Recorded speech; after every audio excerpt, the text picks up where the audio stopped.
and welcome to the next Shitterbowl turn. Wrong password. Weird.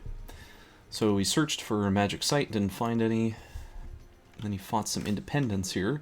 This is the battle where he forgot to take the rest of his army because his commander died of disease. And he's fighting a chunk of Indies here. Not that many, actually. Not as many as I thought there was going to be. 9 heavy infantry, though, is kind of sketchy.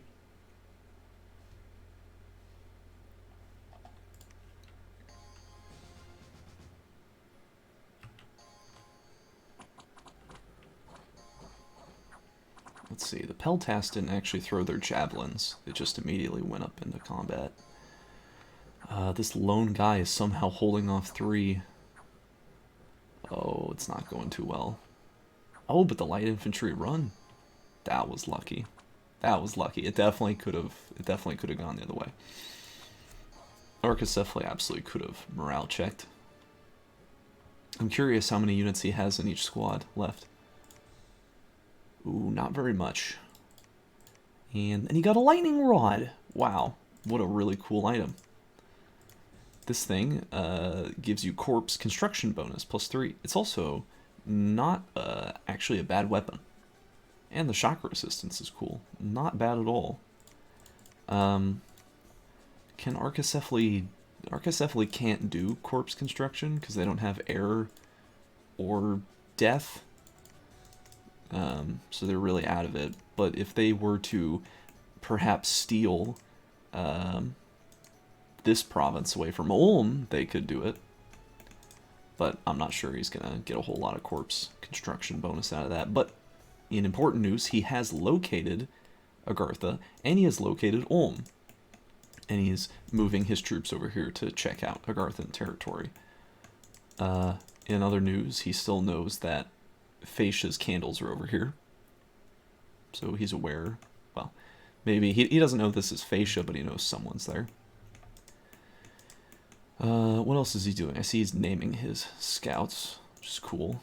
We got Camel, Uni, Anne, Celipos, Callie, Elvis Presley, Elton John, Crom. So that's nice. He's sending this giant chunk, basically all of his capital PD, to fight about 80 Wolf Tribe. I think he'll probably crush them pretty efficiently with this many chariots. This is kind of insane.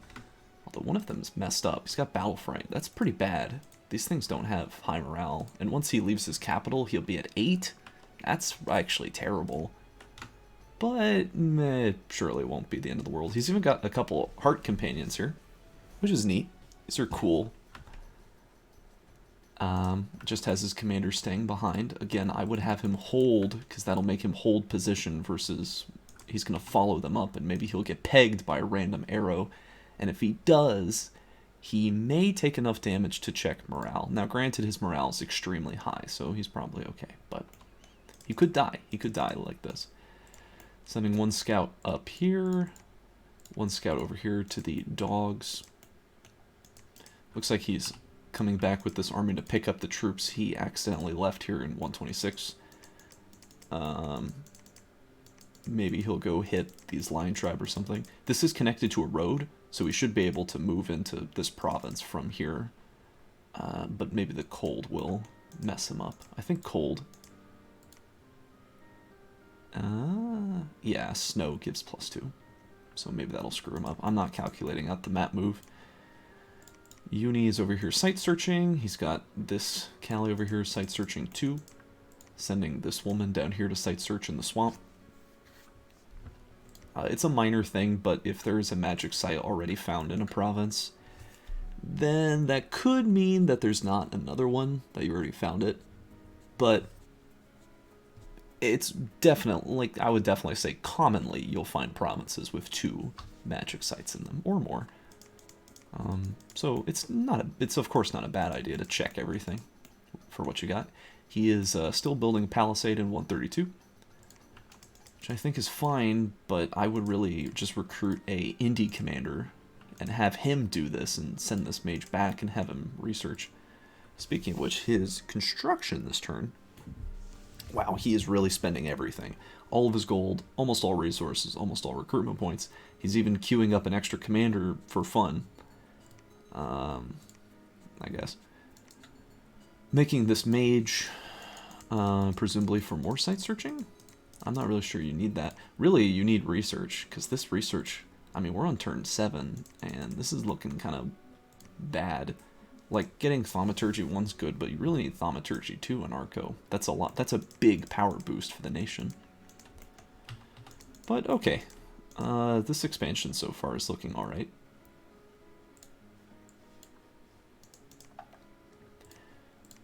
And this was a good event. Really shows that, shows the goodness of luck. Now, granted, this is not very useful for him, but he could trade it with someone who has death and or air, or both, which probably the best would be Fascia for that. If not, Agartha could do that too. Ulm, probably not, and Marignon, probably not either. But it is a very nice item, so could barter with it. Is he doing anything else?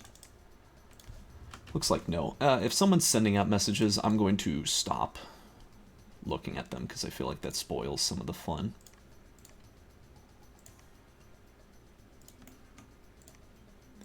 And Ulm.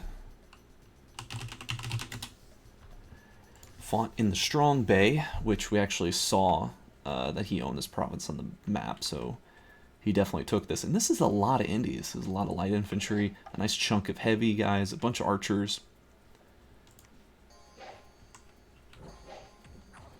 And yeah, you see, like, they take little bits of damage here and there when they get critted, basically. Is this dude crippled? Yeah, he is. That's why he was taking... This poor guy's taking so long to catch up. But they just effortlessly cleave through everything. Honestly, the archers are more dangerous when they have their short swords out instead of their bows. Did they take a single casualty? No. Another lossless, perfect expansion. Ulm is so easy. And what is he doing? He's taking this army, going over here to hit these Lion Tribe. Like any other nation, I would say this is kind of dangerous, but I mean, I guess for Ulm it's easy. He still doesn't know where anybody is. He still hasn't found anyone. He can't even see Agartha yet, which is incredible. Can he see... No, he can't see Marignon either. So what is he doing? He's taking Grace Warrior, he's named, with all of these troops, and sending them to hit these Amazons. He's been getting a lot of reports here, and it's basically been 30 every time. I'm sure he'll win pretty easily with these. They hit really hard, got high protection, like the pierce poke damage of the Amazons. Again, it's like they can chip. The Amazons' big worry is that they have better than average stats, but that doesn't really matter if they just can't do damage in the first place. The really scary thing are the Sacreds, the Jade Maidens, the Amazonian Cavalry, basically. Oh, we found a mine of superior iron in this province. But I think he'll be fine anyway. I think he's brought enough. Like, he's outnumbering them. He's left one Black Plague guy in his castle for some reason. This lone man hanging out. Watching all the nerds do their research. Who, he's renamed them silly things. Still researching for construction. I think Ulm has the best research in the game at this point. I'll have to check. I know Arcos is 0. This guy's site searching, and this guy's building a palisade here in 39. About time, I say. He's still floating a huge amount of gold. Really should build a lab and a temple here to start making some of these and have them site search. And you've got the money for it. Also, some PD needs to get put down. But great, this looks like a great spot. Really high resources, pretty good recruitment. The gold income's fine. It's connected to a lot of stuff. It's not in your cap circle, so it's not going to be that deleterious. And we know this is the Throne of the Moon, which is kind of garbage for Ulm because he doesn't have any troops really to get blessed. Okay, that's not true. If he blesses his smiths while they're casting Iron Blizzard, then this extra precision is pretty nice. But the Dominion growth bonus is he already has max growth, so that's doing nothing. And 2 Dominion is fine. The gems, though, the gems are really good. This is big. Like, Ulm doesn't have a lot of astral they get, so any is good, and they have no water at all. So getting water is crazy. If Ulm can get underwater, that's a big boon. So he should definitely consider pinging this throne soon and checking what's on it and moving to take it. Because it doesn't look very hard. Like archers, light infantry, militia, heavy infantry, none of that's scary. It's all about the commanders here. Like if this army has wizards in it that'll cast fire elementals or something, then that'll be spooky. What is this guy doing? Oh, he's sending his astral random that he got to go site search. Great. That's exactly what I would do with this guy too.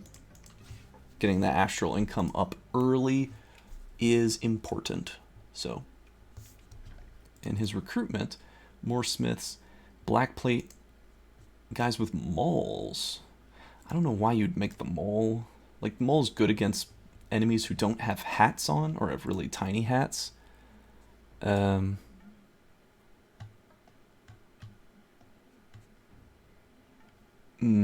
But I don't know what he's building these specific ones for. Like, why not black plate pikeneers?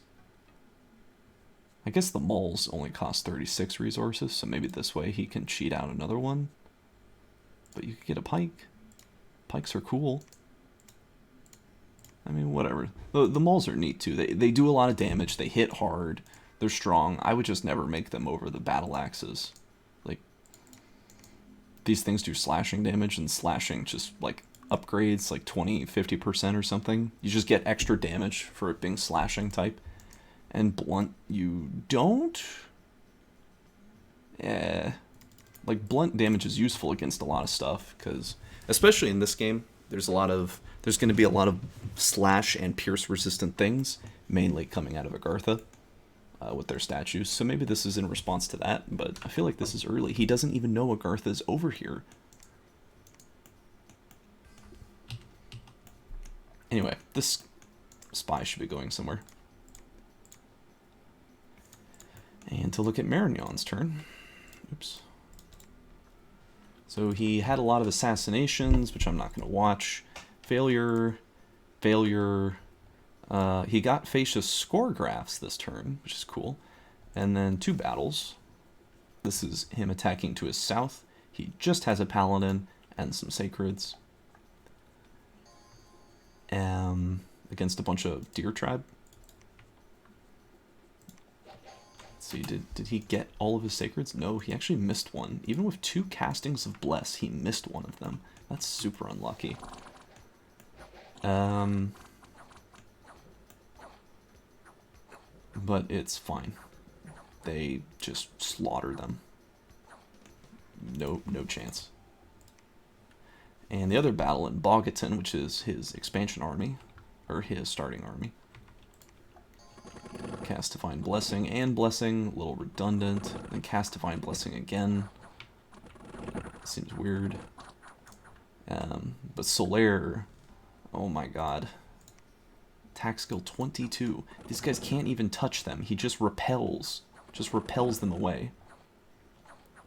The Sacreds in the back are just cleaning up the retreating guys. They're just harvesting experience points. Did they take any damage? No. No. No, they took no damage. Some of the crossbowmen, I guess, got fragged by the indie crossbows. Which makes me think, why are they even being brought along? But unexpected event. -10 province income. Ouch. And then the local commander has been vying for more resources for some time now, claiming more men are needed to control local brigands. Alas, his poorly funded garrison has now been attacked by a band of criminals. This is exactly the type of event I'm talking about. You need to meet certain PD thresholds or you'll get terrible events like this. And he had no PD, so the villains just took the province, which is awful. It reduces the amount of resources he got this turn, so it changed the way his recruitment had to go. Like, he's making flagellants. These things are okay, but they come in with such terrible afflictions. He's making an architect already. I feel like this is a little early, but it's fine. Whatever. I guess you don't need that many. He is floating a commander point. Weird. I mean, you could at least make like a friar, right? Oh, that's a holy point. Well, you could make an assassin. A scout? Are these crossbowmen really that valuable? More than a commander point? Make another paladin? No, that's way too expensive. He's taking Gebwin and his 5 knights, and he's going to go chalice up these villains. And he's taking his northern army and walking into the Whispering Wastes, which will probably be a very easy battle. And looks like he's sending 2 assassins, no, 1 assassin and then a troubadour up here to Fascia. She can see he's instilling an uprising in Fascia. Fascia will get a prompt that this is happening if this fails, I think. So he does get to see the score graphs. He knows, okay, we have more provinces than him, same number of forts. We have, our income's pretty much the same. Gem income, you can't see. Dominion research, you can't see. You can see his army, though. You can see Fascia's army is way bigger. Which really isn't indicative of quality, because Marignon's spending a lot of gold on these Knights of the Chalice, and these things are super OP when they're blessed like this. He's got an assassin patrolling in this province. I don't know what for. He did get a Windspire from this, which is cool. 1 extra air gem. Other than that, he knows Agartha's down here as well. He doesn't know his cap is here, but he spotted him. He even sees that there's a fortification underway in this province. So Marignon absolutely has the most intel in the game and is doing a great job scouting around. Really, the only problem is he's getting a bunch of his assassins killed. Not that that can really be helped, like sometimes you just lose these. I want to see the Hall of Fame. No indies are on the Hall of Fame, thankfully. But Solaire is racking up the body count. This should be noteworthy to other players. If they're paying attention to the Hall of Fame, it should be like, okay, how's this guy picking up that many kills?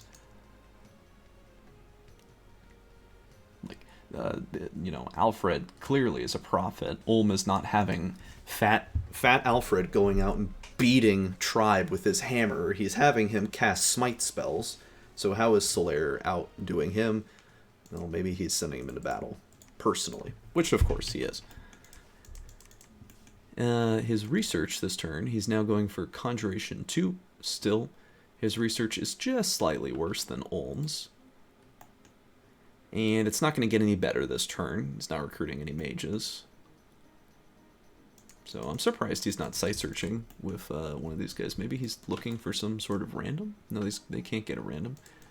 Maybe he's going to site search with these? Anyway, I feel like delaying that site searching a little bit for research goals that kind of serve no purpose, as far as I can tell. I mean, like stopgaps, right? Like they build you up and you'll get to better stuff later, of course.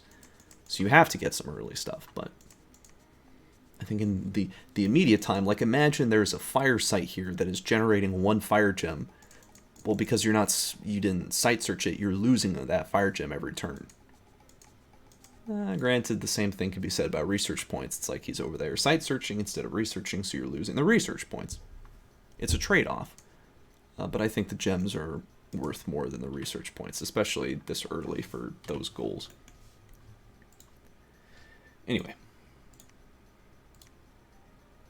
on to Agartha. So there's a battle here in Zimria, which is his starting army, against heavy cavalry, which I mentioned in the previous video. I didn't think he was going to be able to win this battle, because there's just too many. And there are 8 of them. No, there's no way he wins this. I mean, the heavy cavalry alone will just annihilate his light infantry, especially if the light infantry make contact. Oh, they don't. But yeah, you can see, like, his heavy guys, they just get destroyed brutally. Like, here they're doing good against the light infantry, but they're like, oh no, our backline has been totally smashed and the flank's giving way, time to rout. Oh, and they get caught up on the heavy infantry. Even worse. No escape. And they run down the stragglers, too. What a disaster. This poor guy lost an arm, crippled. No mercy.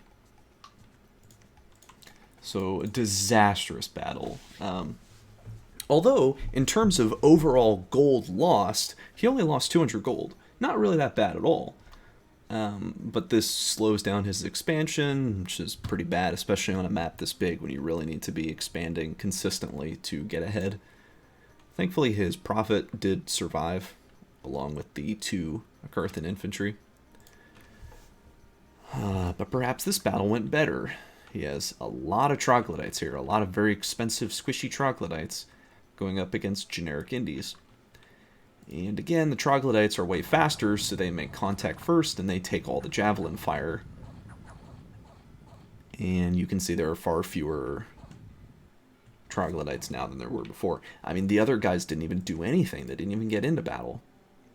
Okay, a couple of them did. Still, 4 dead troglodytes? This battle is a bigger economic loss than the other one was. Each one of these is 50 gold. Now, granted, this is 210 gold, only 10 more lost, but still, Agartha lost 410 gold this turn. This is the most destructive turn that anyone has had in the whole game up to now. This is the biggest financial loss this turn alone. So actually, a terrible disaster for Agartha on this turn. Not unrecoverable, of course, because it's still very early, and other people have had blunders too. But this is rough. Thankfully, the previous few turns have largely been efficient for him, so it's not the end of the world. He had an unexpected event. Oh, he just found a dude and then paid him 1 gem for 2 fire, 1 earth, 2 nature. Great. Really good. Good gems. Nature especially. Agartha doesn't have access to nature innately, so it is nice to get as much as you can. He really should take this province. These jade... Getting the jade priestesses and the jade sorceresses sooner rather than later is good, because much like as I was saying for Marignon, if you build them and you have them site searching, then the nature water site in this province, you know, we'll just say hypothetically, then it'll start paying for itself. But as it stands, you're losing that gem income. Granted, this is a lot of Amazons, so that's kind of scary. And Agartha doesn't have the protection of Ulm. Like, these guys are almost as good as generic Ulm infantry, but they're nowhere near Black Steel dudes. Looks like he is sending troops over here to fight the Lion Tribe, so he will border Ulm next turn. So Agartha is going to be bordering the most players next turn. Sort of lucky that Ulm is not sending his troops over here into 49. I don't think Ulm would win that battle, just because troglodytes are pretty good. Well, I don't know. A couple of them are messed up. These guys would do nothing against the Ulmites. I think Agartha, well, Ulm has his prophet here. It would be a close battle. I think that it would be very bloody. It'd be very bloody and unproductive, but I think Agartha would win. Just because these guys would disrupt the back line so much. But once they punch through and they get to the battle axe guys in the back, then they're just gonna drop dead. And the battle axe guys start chopping up these dudes. Although, I don't know, their defense skill's pretty high. Like, Ulmish attack and defense skill is really bad. I don't know. No need to think about hypotheticals. What is he doing? He's building a cave captain, floating 1 point, recruiting a bunch of stuff. I don't know why this is happening. Just make a scout, right? Oh, no, he doesn't have the resources. Okay, well, like, stop making one guy and then make a troglodyte trainer, right? Troglodyte trainer can lead these guys really well. Get them +4 to their morale, make them 16. They'll never rout with that much. I think that's worth more than one dude.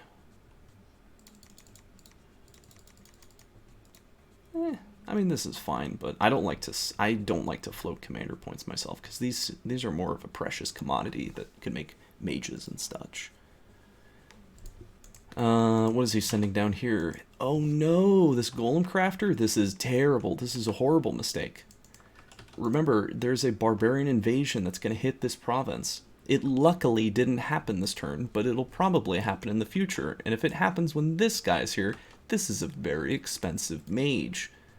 It sucks to lose this guy. 210 gold. He's sending him to Site Search, of course, which is smart. But this is a dangerous province. Anyway, building a palisade here will be done in 2 turns, so that's good. His southern flank's going to be protected, bringing his prophet back, presumably to like pick up some stuff at his capital now that this army is done for.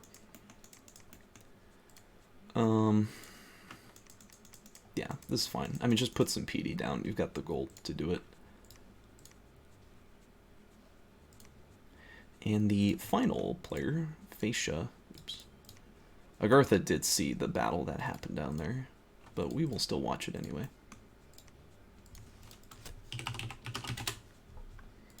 Battle in Witherland, where he's sending his snake-charmed men and his colossi a bunch of horse tribe. Which these guys aren't too spooky. The light lance is strong on the first hit, but afterwards it falls off. The colossi throw their javelins, all of them miss, and then the militia get into the melee. They start taking the hits. Yeah, went perfectly. The militia routed. But that's okay, because Agartha didn't pay for them. Or Fascia didn't pay for them, so they're gone. Unexpected event in Witherland. A band of robbers have been rooted out and their treasures confiscated. Great. Big gold influx, which is exactly what Fascia needs to get back in this game.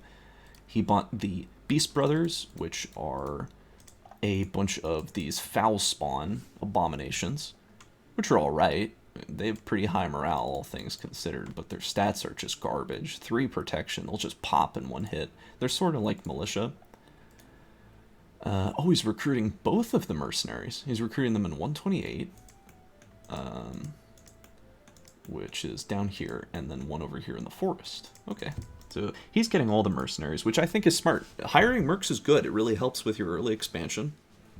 And if you're floating the gold, why not? Lets you take more provinces. Fascia definitely has the extra gold. This recruitment looks fine. It's just sending this army up here to fight these militia. Are these guys fast? No, they're slow, dude. These foul spawn are going to get run over. Like, these guys are going to run up to the front, and these foul spawn are going to be trailing, trundling slowly behind. So I'm not sure this is going to work out the way he wants. I mean, he'll definitely win. Like, the Colossi Light Infantry are good. Make no mistake. So he'll win, but I'm not sure these foul spawn are going to contribute as much. Moving this army here, I don't know if that's necessary. Oh, he's recruiting Horse Tribe Chief. I wonder if he's going to build a fort here. I would just walk them over here. I think they could handle that many Wolf Tribe. Like, it's kind of a... maybe it's a little risky. But they're not too messed up. Only a couple archers. Who cares? This guy, Battle Fright, that kind of sucks. Just send him to guard your commander. I think you could do this. I mean, Wolf Tribe are scary, but you've got high defense, so high defense, you hit hard. Yeah, I think you could win this. I mean, this move's fine too. Like going back, picking up your army, taking on a harder province. He does not know that Marignon is down here and inspecting him, but he does see his candle, so he knows someone is down here if he's paying attention. And he knows, like, someone's over here, too. He, of course, knows where Archaecephaly is. Anyway, so that is it for this turn of the Shitterbowl.